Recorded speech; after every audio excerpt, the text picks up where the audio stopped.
All right, the story of Samson, chapter 3, Samson and Delilah.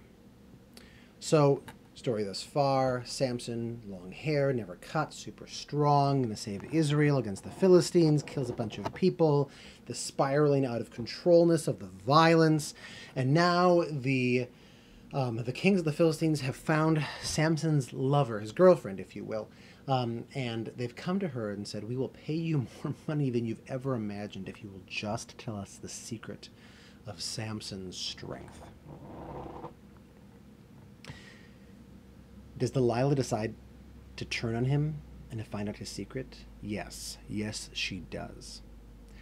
So Delilah says to Samson, Samson, this is my best sexy Delilah voice. I'm sorry. Samson, please tell me how your strength is so great and how you could be bound if people wanted to kill you. What warning bells, what alarm bells should have gone off in Samson's head as he heard this? Like, oh, like maybe this person is trying to betray me and kill me. He doesn't think that though, probably because he's not very smart. Maybe he's not very smart when it comes to women. I don't know. Complicated character, Samson, or maybe not. Remember again what the truth is, what the answer really is to why Samson's strength is so great. The spirit of Yud-Heh-Vav-Heh comes upon him. And the answer to how could he be bound in order to be subdued, it's really simple, right? Just like snip, snip, snip, snip, snip off his hair, and like suddenly he's as weak as an ordinary person, or as strong as an ordinary person.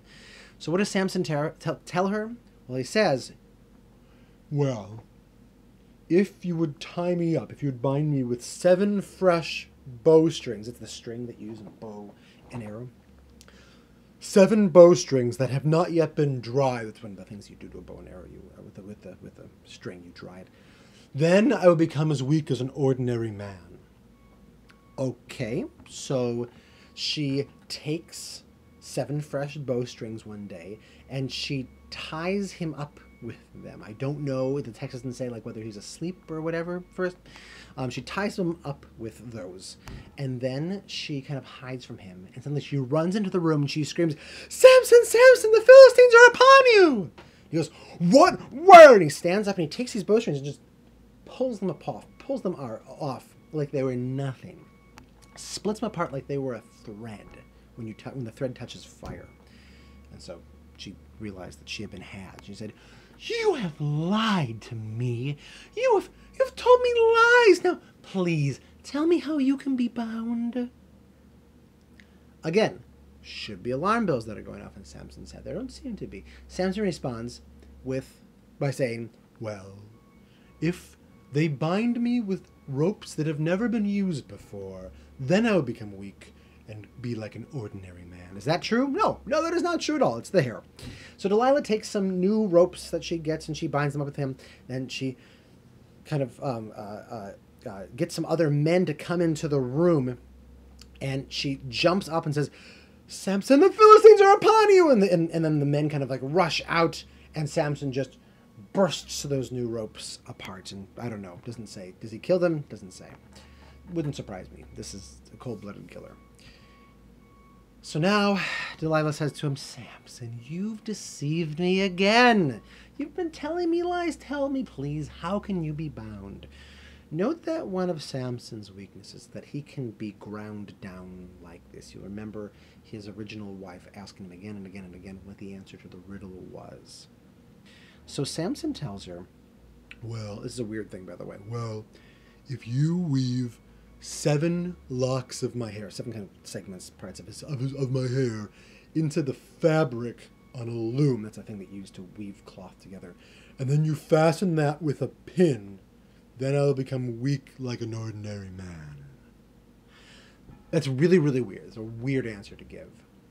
Is it true? No, because the real thing is that if you cut off the hair, then he'll lose his strength. But note how this, while a lie, is a lot closer to the truth than the other ones were with his hair. She's wearing him down. So now she lulls him to sleep, and because it's going to take a while to do this, and she weaves 7 locks of his hair into the fabric on a loom, and then she fastens it with a pin, and she says to him, Samson, the Philistines are upon you. The Philippines, it's amazing. The Philistines are upon you. And he wakes up and he tears out his hair from the and goes, Where are they? Where are they? I'll punch them. I'll kill them. Obviously, again, they're not there. Nothing's happening.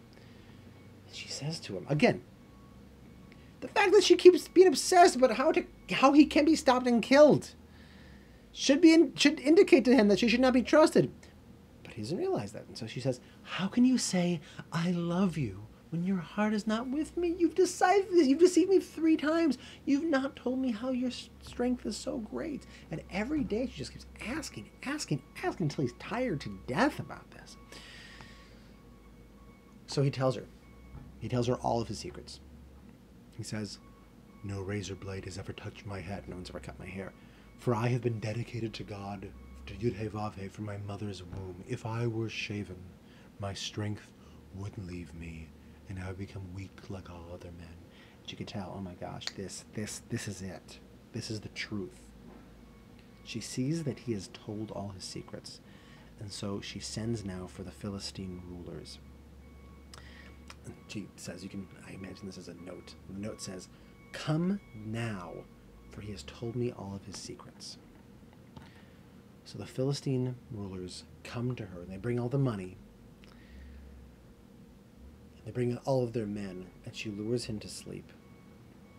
And she calls for a man to come and shave off the 7 locks of his hair. Remember his long, flowing hair, 7 locks of it. Snip, snip, snip, snip, snip, snip, snip. And now he has as short hair as I have. And now she begins to mock him, to make fun of him, to humiliate him. Remember, this is somebody who he still thinks is his lover. And she says, the Philistines are upon you, Samson. And he wakes up, and he looks around, and he sees that the room is crawling with Philistines. But he thinks, this is no big problem, right? I've killed lots of these guys. I'm really good. I'm like the go-to guy around here by killing Philistines. Now, this is no big problem. Possibly figures out that Delilah had betrayed him at that point. That's going to sting if he's realized it yet. But this is not a big deal. And so he tries to fight them. The text does not say exactly what goes down, but we can imagine this, right? Like maybe he takes his fist and he punches one of the guys in the face, except this time, instead of that punch totally killing the guy, it hits his face, makes a sound, and Samson pulls back his hand and says to himself, why does this suddenly hurt? And then he's grabbed from behind and he's kicking and he's thrashing, but he can't stop them. And they're grabbing him and they're tying him. He's wondering, what is going on here? As he thrashes his head back and forth. And he realizes that his head is lighter and he doesn't see his long hair, the long locks of his hair flying around. He realizes what's happened. The Philistines sees him and they gouge out his eyes. They take him down to their capital city, Gaza. And they bind him, not with ropes, because they've been tricked by this guy enough times before, right? They bind him with chains made of bronze, very strong metal. And they put him in a mill to push a long rod to grind grain. They put the seeds in one part of it, and then this giant rock, this flat rock, rolls over that he's pushing, and that smashes the rock into flour that people can eat. This is what you do with oxes. Oxes do this. Horses do this. They're treating him as if he's an animal. And that was the end of Samson.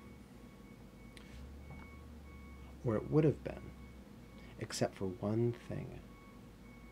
The hair on his head started to grow back.